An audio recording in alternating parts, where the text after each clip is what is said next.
우리 구주 예수 그리스도로부터 오는 은혜와 평강이 금요기대로 나오신 여러 기도의 용사들과 항상 함께 하시길 주님의 이름으로 축복드립니다. 이 시간 저를 따라서 한번 고백해 주시기 바랍니다. 잘 되고 있습니다. 기적이 일어납니다. 정말 행복합니다. 할렐루야. 아멘. 제가 하는 일들에 있어서 패턴이라는 것이 있습니다. 이때는 이러한 일들을 하고, 이때는 이러한 일들을 하고, 이때는 이러한 일들을 하고. 어떻게 보면 이것을 요즘 젊은이들의 이야기는 루틴이라고 이야기를 하는 거예요. 쉽게 말하면, 좀 이해를 더 쉽게 말씀드리면 습관일 수 있다는 거예요. 1월 달에는 저는 개인적으로 어떤 습관과 루틴이냐면 좀 동기부여를 할 수 있는 비전과 또 목적을 위해서 어떻게 해야 된다, 이런 것들을 좀 준비하고 또 말씀을 나누고 또 제 개인적인 삶도 그렇게 살려고 노력을 하고 있습니다. 오늘 말씀 시작하기 전에 여러분과 함께 시작을 어떻게 해야 될까라는 생각을 하다가, 오늘까지는 우리가 잘 되고 있다, 기적이 일어난다, 정말 행복하다, 이 이야기를 해야 되겠다라는 생각을 했어요. 다음번에는 이 이야기를 안 하겠죠. 그렇죠? 그러면 저에게 루틴이 있다라고 말씀드렸잖아요. 모든 일에는요, 만사가 다 때가 있다라고 분명히 우리 하나님께서 말씀을 해주셨습니다. 오늘 말씀의 제목은 믿음은 소원도 이루게 한다. 믿음은 소원도 이루게 한다 라는 제목입니다. 여러분들, 믿음은요, 내가 믿음을 소유하고 갖기만 했더니 어떻게 되어진다고요? 제목만 보면 소원도 이루어지는 거예요. 소원도 이루어지더라는 거예요. 나는 믿었을 뿐인데 하나님께서는 내 소원과 내 바람과 내 간구를 이루어주시고 성취해 주시다라는 것이죠. 이 제목의 근거는요, 히브리서 11장 1절에서 찾아보았습니다. 믿음은 바라는 것들의 실상이요 보이지 않는 증거이니. 믿음은 내가 바라는, 소망하는 것들의 실제의 모습이다라는 거예요. 그래서 요한복음 1장 12절을 보면은요, 영접하는 자 곧 그 이름을 믿는 자들에게는 하나님의 자녀 되는 권세를 주셨으니 라고 말씀은 우리들에게 약속하고 계십니다. 이 이야기를 새가족들과 하면서 늘 이야기하는 것이 있어요. 하나님의 자녀가 될 것처럼 우리가 신앙생활을 할 것이 아니라 이미 된 줄 믿고 신앙생활을 하시는 거예요. 오늘 이 시간에 여러분들이 2022년 앞으로 어떻게 살아가야 될까? 1월 한 달이 가기 전에 다시 한번 마음을 다잡으실 수 있어야 된다는 거예요. 내 믿음이 어떤지 다시 한번 점검해 보실 수 있어야 된다는 거예요. 지난주 금요기도에 말씀의 제목을 기억하시는지요? 목회자들이 이렇게 물을 때는 상당히 어렵습니다. 예, 그래서 저도 고민을 했어요. 이걸 물어볼까 말까. 그런데 2022년 시작하면서 저는 여러분들에게 도전합니다. 확실한 은혜로 살아갑시다 라고 말씀을 드렸어요. 확실한 은혜.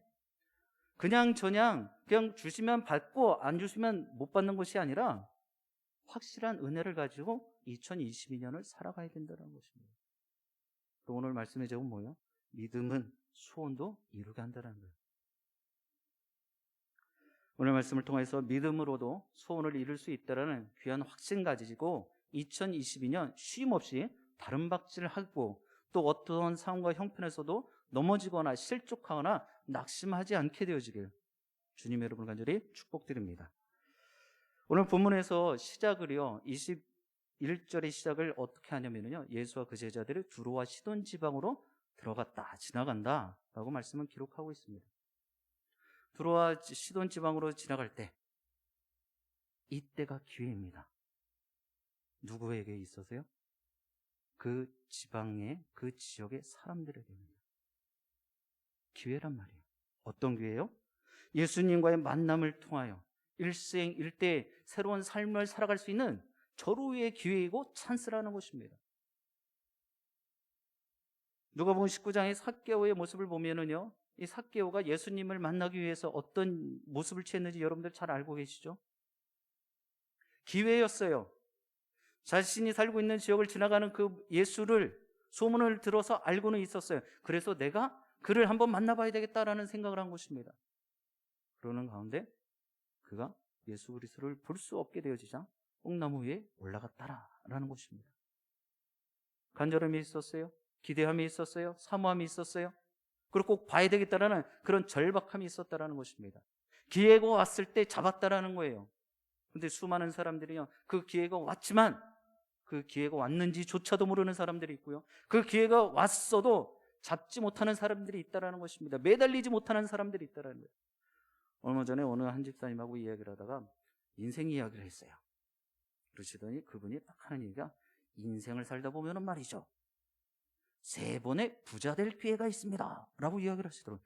야, 인생에 좋은 기회가 있다는 이야기는 들어본 적은 있어도 인생에 3번의 기회는 있다는 이야기는, 부자가 될 3번의 기회가 있더라. 아주 디테일하게 상세하게 부자가 될 기회가 3번은 있습니다 라고 이야기를 하시더라고요. 그래서 제가 다시 되물었어요. 혹시 집사님 그 3번의 기회가 다 지나가셨나요? 대답을 안 하시더라고요. 아마 속으로는 한 번은 하나라도 좀 남았으면 좋겠다, 뭐 이런 생각 하시지 않을까요? 여러분들의 인생의 최고의 때는 아직 오지 않았다라는 거예요.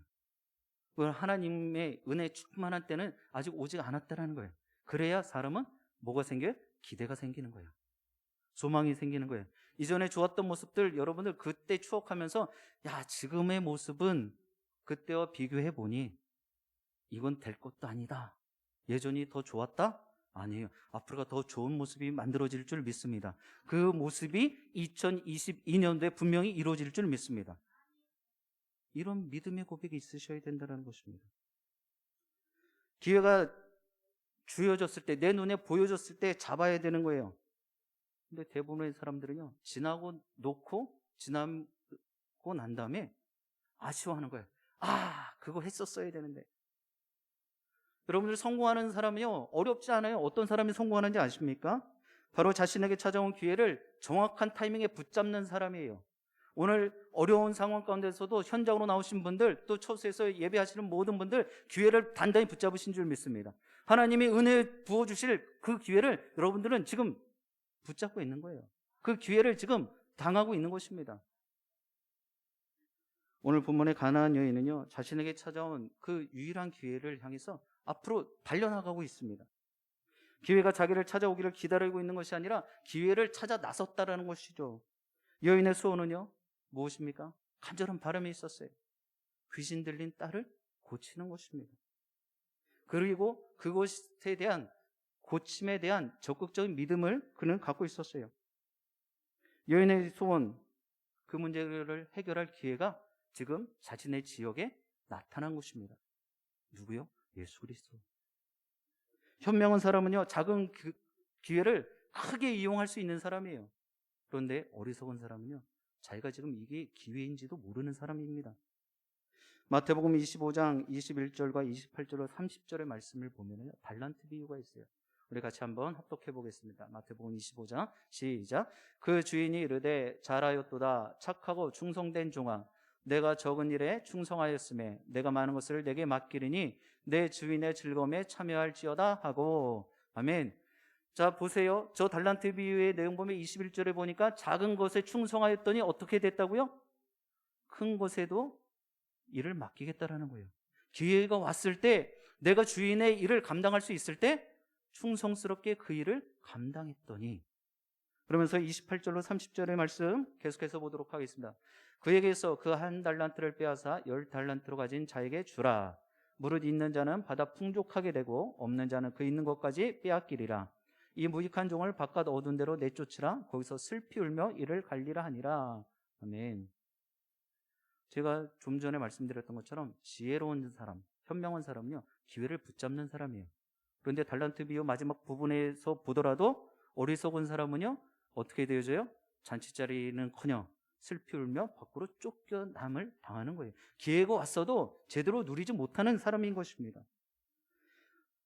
사랑하는 영신의 기도용 사람은, 구원의 기회에, 은혜 받을 만한 기회에, 축복의 기회가 왔을 때 여러분들 주저하지 않길 바랍니다. 어리석은 행동하지 않길 바라요. 오늘 이 시간이 은혜 받을 만한 때요, 구원의 때인 줄 믿습니다. 그런 귀한 기회가 왔을 때 여러분들 탁 하고 단단히 붙잡으셔야 되는 거예요. 하나님이 예비 두신 여러분들 분명한 응답의 축복이 오늘 이 밤에 그대로 이루어지고 성취되게 될 줄 믿습니다. 그리고 그것을 빠짐없이 받아 누리시게 되길 주님의 이름으로 소원드립니다. 자, 여러분들은요, 언제, 어느 때 부르짖어 기도하십니까? 언제 어느 때 부르짖어 기도하시냐 말이에요. 기쁘고 감사하고 은혜가 충만할 때 이렇게 옆에 사람 막 들으라고 하나님 제가 이런 좋은 일이 있어요. 그러니까 내가 가서 막 설명하긴 좀 면이 좀 있고 좀 왠지 좀 쑥스럽기도 하고 그래서 하나님 앞에 크게 기도하는 거죠. 하나님 주여 할렐루야 이런 일이 있습니다. 감사합니다. 그렇게 기도를 해요. 우리 신방을 가서 또 예배 드리기 전에 교제를 나눌 때도 좋은 일은요 묻지도 않았는데 알아서 이야기를 해주셔요. 근데 좀 안 좋은 일이고 불편한 이야기들은요 물어도 하고들 계실 때가 있어요. 그러면 눈치껏 피해야 되는 것이죠. 그렇잖아요. 이게 아픈 수 있고 불편할 수 있는 이야기는 눈치껏 피해가야 되는 거예요. 자, 그런데 중요한 것은 우리가 소리 높여 간구하고 부르짖을 때 좋은 모습일 때는요 뭐 할렐루야 감사합니다 이러면서 막 손들고 찬양도 하고요. 그리고 어떻게 해서든지 주위 사람들에게도 좀 알리려고 합니다. 좀 알아줬으면 좋겠어요. 그런데 나에게 문제가 생겼을 때 나에게 어려움의 일들을 지금 맞닥뜨렸을 때는요 기도 소리가 크게 나오질 않아요. 이런 문제가 있어요. 이거 해결해 주세요. 이 기도가 부르짖도록 나오지 않는다라는 것입니다. 오늘 가나안 여인이 그 모습이에요. 우리의 모습에 상식적으로는요 어려움의 모습들을 맞닥뜨리면 우리 가정에 내 안에 문제가 생기면은요 우리 굴을 파고 들어간다고 그래요. 드러내놓고 기도하기가 되게 어렵습니다. 그런데 이 가나안 여인은요 딸이 흉악한 귀신에 들렸음에도 불구하고 주님 앞에 나와서 달려나와서 크게 부르짖어요. 소원함과 기도의 제목이 있기에 오히려 더 크게 나와서 하나님 주님이시여 나에게 문제가 있습니다. 내가 아직 해결되지 못한 것들이 있습니다. 도와주세요. 해결해 주세요. 회복시켜 주세요. 치유해 주세요. 지금 이 가나안 여인의 고백이 이렇다라는 것입니다. 여인이 부르짖었기 때문에 딸의 병을 고칠 수 있게 되었다는 사실을 여러분 꼭 기억하시길 바라요. 부르짖어 간구하였기 때문에 부르짖어 그 예수 그리스도를 멈춰 세웠기 때문에 가능한 일이었습니다. 마가복음 10장 47절 48절의 말씀이에요. 나사렛 예수시란 말을 듣고 소리질러 이르되 다윗의 자손 예수여 나를 불쌍히 여기소서 하거늘 많은 사람이 꾸짖어 잠잠하라 하되 그가 더 크게 소리질러 이르되 다윗의 자손이여 나를 불쌍히 여기소서 하는지라. 아멘. 누구의 고백입니까? 바디메오의 고백이에요. 이름도 없는 바디메오. 여러분들 어떤 이름인지 아시죠? 디메오의 아들. 그 의미예요. 그리고 그는 거지였습니다. 예수님의 그 이름을 쫓아가면서 나를 불쌍히 여겨달라고, 나를 좀 돌아봐 달라고 외치는 거예요. 부르짖는 것입니다. 그러면서 그 외침과 부르짖음과 그 간절함을 주님께서 가시던 발걸음을 멈추셨어요. 그럴 때 바디마에게 묻죠. 내가 바라는 것이 무엇이냐? 무엇이 원인데 그렇게 크게 소리 질러서 나를 멈춰 세웠느냐? 이 말 뜻이 다 함축되어져 있는 거예요. 그럴 때 바디메오가 주여 저는 보기를 원합니다. 그런 간절함의 소원함에 그 부르짖음이 있더니 그는 분명하게 정확하게 보게 되어졌습니다. 이렇게 생각해 보시기 바랍니다. 바디메오는요 앞이 안 보이는 사람이에요. 그러니까 수많은 군중들이 모여 있는데 이리 치이고 저리 치일 수밖에 없는 거예요. 어디서 예수시다 다윗의 자손이시다 뭐 이런 소리가 들리긴 하는데 그 주체가 어디 있는지를 모르는 상황인 거예요. 그냥 사람들에 밀려 다니고 있는 거예요. 근데 그 마음 가운데 어떤 마음이 생겼어요? 이대로는 안 되겠다라는 거예요. 절박한 마음이 생겼다라는 거예요. 그리고 부르짖었습니다. 나를 좀 봐달라고 부르짖기 시작을 한 거예요. 자신이 이뤄내야 될 소원함과 성취의 모습들이 있기 때문에 목이 터져라 부르짖을 수밖에 없는 것이죠.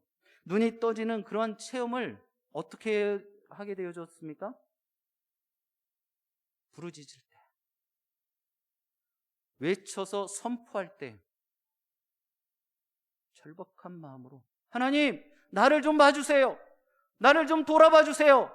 이렇게 외칠 때 가능한 모습이었습니다. 창세기 32장 26절에 보면은 이렇게 기록하고 있습니다.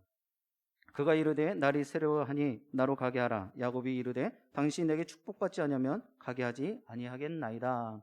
아멘. 이것은 누구의 고백입니까? 야곱의 고백이에요. 야복강가에서 천사와 함께 씨름할 때, 그러면서 야곱이 지금 32장 26절처럼 고백을 하는 거예요. 나로 당신이 축복하지 않으면 당신은 절대로 여기서 떠나지 못합니다. 이런 간절함과 이런 부르짖음, 이런 절박한 모습이 있을 때 야곱이요, 그날 밤에 이스라엘로 변화되어지는 큰 축복을 받았다라는 사실입니다. 우리가 언제든 어디에서든 어떻게 기도하든지 하나님께서는요, 분명히 우리를 구원의 손길로 위로하시고 어루만져 주시고 품어주실 줄 믿습니다. 근데 더 중요한 것은요, 특별히 그런 모습을 조금 더 많이, 조금 더 진하게 체험하기 위해서는요, 나의 절박함이 있어야 된다는 거예요. 나의 부르짖음이 있어야 된다는 것입니다. 오늘 이 밤에도 조용히 기도하는 시간이 아니라는 거예요. 금요 기도에는요, 우리가 간절한 마음을 가지고 절박한 심정을 가지고 주님 앞에 부르짖는 시간입니다. 금요 기도의 시간을 통해서 우리의 소원함, 우리의 부족한 모습들, 우리의 연약한 것들, 우리의 해결되지 못한 문제들을 응답받는 시간입니다. 그런 간절한 마음으로 소리 높여 부르짖어 기도하심으로 하나님께서 우리를 분명히 선한 길로 또 응답으로 또 새롭게 하유실 줄 믿습니다. 사랑하는 영신의 기도용사 여러분, 2022년 여러분들 지금 정말 소원함과 기도의 제목들이 있으십니까? 분명 하나님께 간절하게 부르짖고 간구하시다 보면 하나님이 때가 차면 하나님의 때, 하나님의 방법으로 응답해 주실 줄 믿습니다. 그리고 성취하게 하실 것입니다. 오늘이 마지막 날인 것처럼 여러분 부르짖어 기도하실 수 있길 바라요. 제 마지막 시간에 항상 기도하는 것이 있어요. 오늘 거저 왔다 돌아가는 심령들 없게 해달라고. 시계추처럼 왔다 갔다 하지 않게 해달라고. 오늘 받을 은혜가 분명히 있다라는 거예요. 예비되어진 은혜가 있고 성령의 충만함과 기름 부심이 있다라는 것입니다. 오늘 이 밤에 그것을 받아 누리지 못하는 것은 하나님이 나오지 못한 것과 다를 바 없다라는 거예요. 분명히 각인들에게 필요한 부분들이 있는 줄 믿습니다. 그것을 빠짐없이 채우시고 또 믿음의 확신 가지고 여러분들 꼭 모든 기도와 또 바람들을 이루어 가시게 되길 주님 여러분 축복드립니다. 지금 본문의 가나안 여인이 하나님 앞에, 주님 앞에 소리질러 구하였죠. 나를 좀 불쌍히 여겨달라고. 그런데 주님 어떤 반응을 하셨습니까? 대답이 없으세요. 그럼에도 불구하고 여인은요, 뒤로 물러서지 않습니다. 체념하지 않아요. 낙심하지 않습니다. 이 여인을 바라보면 우리네 심정 같으면 아유 됐다 그래 툭툭 털고 일어날 것 같아요. 아유 뭐 당신밖에 없나? 저기 또 용하는 사람 또 있는 것 같아 하고 다시 일어나서 돌아설 것 같지 않습니까? 그런데 그렇지 않았다는 거예요. 오히려 그 여인이 툭툭 털고 뭔가 아쉬운 것과 불평과 불만을 토로한 것이 아니라 제자들이 보기에도 안쓰러운 거예요. 안타까운 거예요. 그래서 예수님을 붙잡아 세웁니다. 주님, 이 여인 우리 뒤에서 계속 부르짖으면서 쫓아오는데 그냥 가라고 좀 얘기해 주세요. 그냥 좀 보내주세요. 나는 너 안 챙길 거니까 그냥 가라고 이야기를 하세요. 근데 그것이 정말 그런 의미였겠습니까? 아니에요. 주님 좀 봐주세요. 저 여인 뭔가 좀 해결 안 된 그런 모습들이 있는 것 같습니다. 좀 도와주세요. 이런 반어의 모습이에요. 그랬더니 주님께서 뭐라 말씀하시냐면 나는 이스라엘의 집 잃어버린 양 외에는 다른 데로 보내심을 받지 않았다라고 이야기를 하고 있습니다. 우리가 생각할 때 예수님 참 사랑 많으신 하나님, 인애와 자비가 많으신 하나님. 마태복음 5장 뒷부분에 보면 팔복으로 모든 인간들을 축복해 주셨던 하나님이신데, 주님이신데 아니 저렇게 뒤에 쫓아오면서 날 좀 도와달라고 우리 딸이 귀신 들렸다라고 그렇게 이야기를 그런 표현들을 하고 있는데도 불구하고 오히려 너무 싸늘하게 냉랭하게 지금까지 봐왔던 그 제자들이요 아마 놀랬을 것입니다. 어떻게 주님이 저런 모습을 갖고 계셨지? 그렇게 야박하게 단칼에 거절을 해버리십니다. 도와달라고 부르짖는 그 여인의 모습, 아니 지금까지 보면 도와달라고 요청하지도 않았는데도 쫓아가고 눈뜨게 해주고 그리고 많은 기적과 역사를 이뤄내 주셨는데, 많은 사람들을 도와줬는데, 아니, 이 여인은 왜 이렇게 외면하실까? 이런 생각이 들었을 거예요. 그런데 제자들이 당황한 모습은요, 이건 차지해 두도록 하겠습니다. 그 상황을 지금 직접 체험하고 있는 이 여인의 모습을 한번 생각해 보세요. 자존심이 상할 대로 상했어요. 쳐다도 안 보는 것도 마음 상할 일인데 한마디로 딱 거절하지 않습니까? 제자들이 이야기할 땐 어느 정도 좀 기대를 했을 거예요. 아, 날 좀 도와주실라나? 제자들이 저렇게 이야기를 하는데, 근데 그렇게 단칼에 모든 상황들을 잘라버리십니다. 그런데 그 여인은 어떻게 반응을 했습니까? 그것까지도 인내했어요. 그리고 우리가 잘 아는 그런 고백을 하죠. 부스러기 은혜를 더해주세요. 부스러기를 먹는다는 거예요. 주인의 상에서 떨어진 부스러기도 나에게, 개에게 주는 그 부스러기를 나에게도 좀 주세요.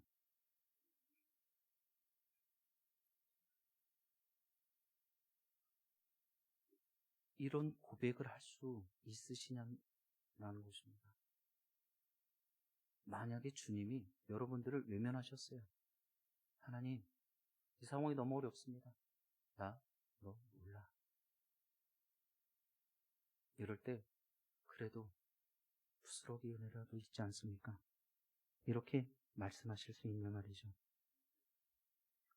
다시 한번 이런 상황 가운데서도 하나님을 저버리지 않았던 인물이 또 있죠. 바로 욥입니다. 참을 수 없는 지경에까지 그는 정말 인생의 나락으로 깊이 떨어졌던 인물이죠. 그럼에도 불구하고 그는 그 모든 과정들을, 고통과 어려움의 모든 과정들을 은혜로 감당해내는 것입니다. 욥기 23장 10절의 말씀입니다.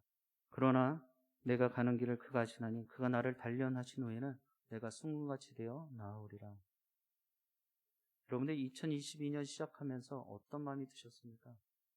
힘드시죠? 어려우시죠? 내가 생각한 대로 되는 것이 거의 없으실 겁니다. 그러나 이 모든 것들은 과정인 줄 믿습니다.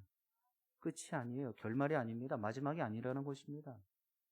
모든 것 과정 가운데 있는 줄 믿으시고, 하나님 끝에는 가장 선한 모습으로, 가장 좋은 것으로 욥에게 갑절의 복을 허락해 주셨던 것처럼 나에게도 그런 복과 은혜를 허락하실 것이라는 기대를 하실 수 있게 되길 주님 이름으로 축복드립니다.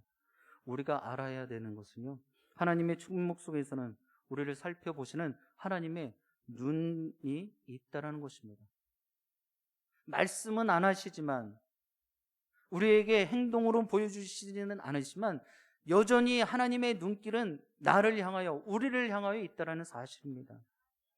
그래서 여러분들, 하나님의 뜻이 이루어지지 않는다 할지라도, 또 하나님의 말씀이 나에게 적용되지 않는다 할지라도 마음 불편하게 갖지 마시고, 또 그것 때문에, 내 주위에서 일어나는 상황들 때문에 흥분하시거나 또 격노하지 않게 되길 바라요. 오히려 그럴 때일수록 차분해지실 수 있어야 되는 것입니다. 오늘 가나안의 여인처럼 부르짖기도 해야지만 뜻을 이룰 때까지 모든 것을 감내할 수도 있어야 되는 거예요. 인내할 수도 있어야 되는 것입니다. 여인은요, 지금 이런 수모를 겪고 자존심 상하는 일일지라도 그것 때문에 포기하거나 실망하지 않았어요. 왜 그렇습니까? 자신이 지금 바라는 것이 있거든요. 소원하는 이 있거든요. 그것을 이루실 수 있는 분이라고 분명히 그는 확신 갖고 있었거든요. 그러니까 포기하지 않는 거예요. 절대로 실망하지 않는 것입니다. 뒤돌아서지 않는 거예요. 오늘 이 밤에 여러분들 하나님의 뜻이 이루어지지 않는다 할지라도 결코 기도하기를 멈추지 않게 되길 주님의 이름으로 간절히 소원드립니다. 더 하나님 앞에 나오실 수 있기를 바라요. 더 하나님 앞에 간절하게 부르짖으실 수 있기를 주님의 이름으로 축복드립니다. 그런 참고 기다림의 인내함의 열매가 분명히 있다는 것입니다. 오늘 이 여인의 모습을 통해서 여러분들의 삶에 나약하였던, 또 유약하였던, 나태했던 내 믿음을 다시 한번 하나님 정 같은 믿음을 허락하실 뿐만 아니라 나에게 담대한 믿음도 더하여 주옵소서. 어떤 상황과 형편에서도 눌리지 않을 정말 강한 믿음 더하여 주옵소서. 이 귀한 고백으로 그 믿음을 받아내시게 되길 주님의 이름으로 축복드립니다. 그리고 이 여인의 모습을 보니까는요, 이게 직진이에요, 직진. 마지막까지 전진했다라는 것입니다. 여러분들, 배의 방향을 결정하는 것이 바람이라고 생각을 하면 안 돼요. 돛을 어디로 펼치느냐에 따라서 그 배가 어디로 가느냐 결정이 되어지는 것입니다. 키를 어디로 맞추느냐에 따라서 그 배가 가기 마련이에요. 그러면 지금 일어나고 있는 상황과 형편이 내 인생의 방향을 결정한다? 아닙니다, 여러분들. 내 마음이, 내 중심이 내 인생을 결정하게 되어지는 거예요. 내 안에 예수 그리스도가 살아서 역사하면 나는 하나님의 거룩한 백성으로서 이 땅에 빛과 소금의 역할을 감당하며 그 방향으로 분명하게 나가게 될 줄 믿습니다. 정금 같은 믿음을 소유하지 못하니까 늘 방향이 엄한 대로 가는 거예요. 세상적으로 가는 거예요. 코로나19가 언제 끝날지 모르는 이 엄중한 상황에서 여러분 신앙생활에 나태함을 갖지 않기를 간절히 부탁드립니다. 지금 주님께서 보고 계시는 것이 바로 그 모습이에요. 나를 향한 그 믿음이 어디 있느냐라고 이 시간에도 우리들에게 묻고 있습니다. 사랑하는 영신의 기도용사 여러분, 오늘 본문의 여인은요, 기도해도 간구해도 응답이 없었지만 예수님 앞으로 나와 엎드려 간절하게 기도하고 구하였습니다. 절박한 심정으로 부르짖었습니다.